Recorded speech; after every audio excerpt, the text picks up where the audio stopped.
ini ada problem yang menarik, yaitu pertemuan antara playing role atau being ourselves, playing your role atau being yourself dalam hidup ini. Jadi ketika kita akan bermain identitas, itu biasanya ketemu dua hal. Kita ini kan punya banyak peran, banyak role.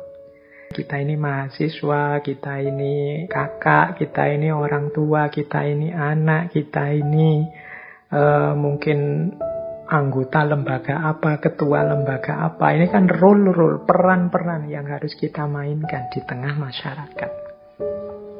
Nah, yang kedua, itu kan bahasa kita role itu berarti yang ditempel dari luar. Definisi identitas yang pertama tadi.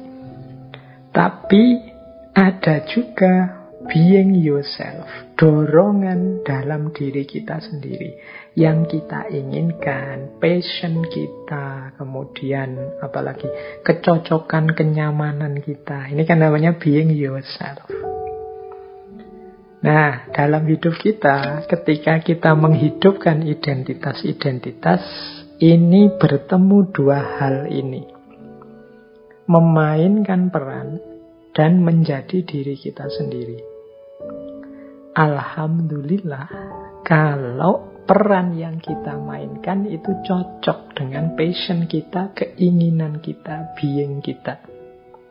Kalau ini luar biasa kalau bisa cocok terus. Jadi selalu peran yang saya mainkan itu memang doronganku begitu. Misalnya saya ini mahasiswa, Pak. Kok saya itu orangnya, Pak, suka sekali belajar, suka sekali baca buku, nyaman dengan dunia akademik. Ini peran dengan dorongan jiwanya sesuai.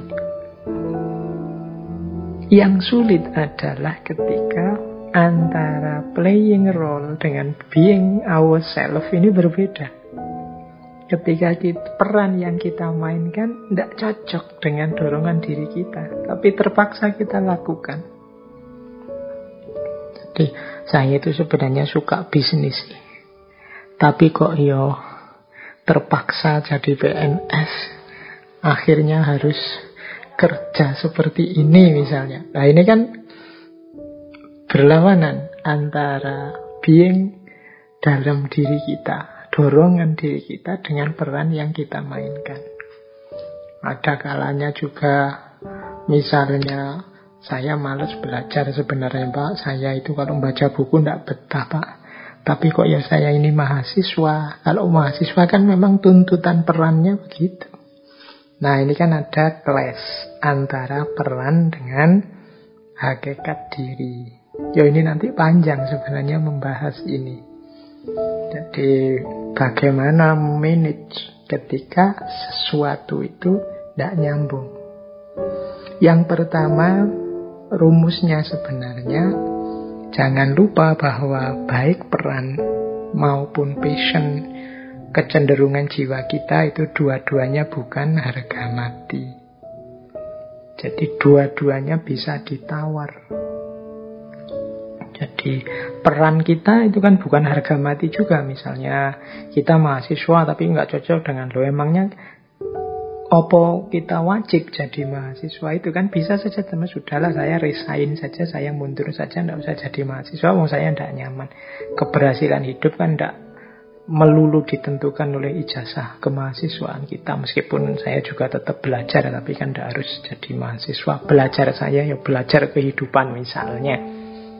Itu kan bisa, berarti bukan harga mati. Passion kita juga bukan harga mati. Dorongan jiwa kita itu juga bukan harga mati. Kecuali bagi orang-orang tertentu yang manja, sentimental, atau idealistik yang tidak bisa ditawar. Jadi karakter kita itu kan kita yang membentuk. Jadi pembiasaan-pembiasaan kita. Jadi tinggal kita lanyahkan, kita biasakan, mungkin dorongan jiwa ini bisa berubah. Aslinya saya itu, Pak, malas membaca, tapi lama-lama membaca ternyata asik juga. Lama-lama malah saya senang baca kok, Pak. aslinya saya malas ke masjid, tapi sekali dua kali kok nyaman, lama-lama kok nyaman, kalau tidak ke masjid malah tidak enak. Nah, ini berarti apa? Dorongan jiwa itu bukan sesuatu yang tidak bisa ditawar.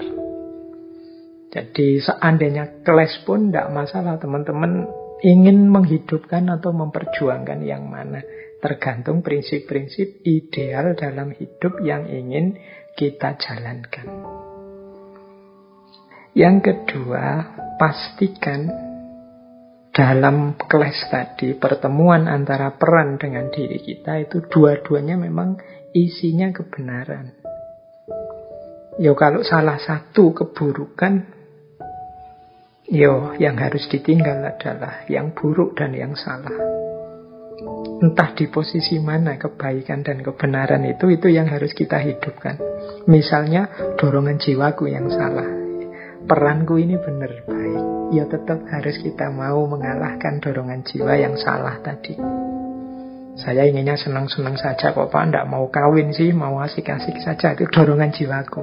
Tapi kan sebagai seorang yang beradab, sebagai seorang yang beragama kan saya tidak boleh begitu. Itu kan peran adab di tengah masyarakat, peran agama, role sebagai orang beragama yang harus kita jalankan. Kalau dalam posisi ini kan kelihatan peran kita yang positif, baik, benar. Sementara dorongan jiwa kita yang ingin senang-senang saja itu tidak sesuatu yang positif. Berarti apa? Ya menangkanlah yang positif, yang baik. Kalau dua-duanya sama-sama baik gimana Pak? Dua-duanya sama-sama positif, ya silahkan saja dipilih mana yang diberati. Berarti milih mana saja ya benar. Dan tidak masalah wong dua-duanya bukan harga mati.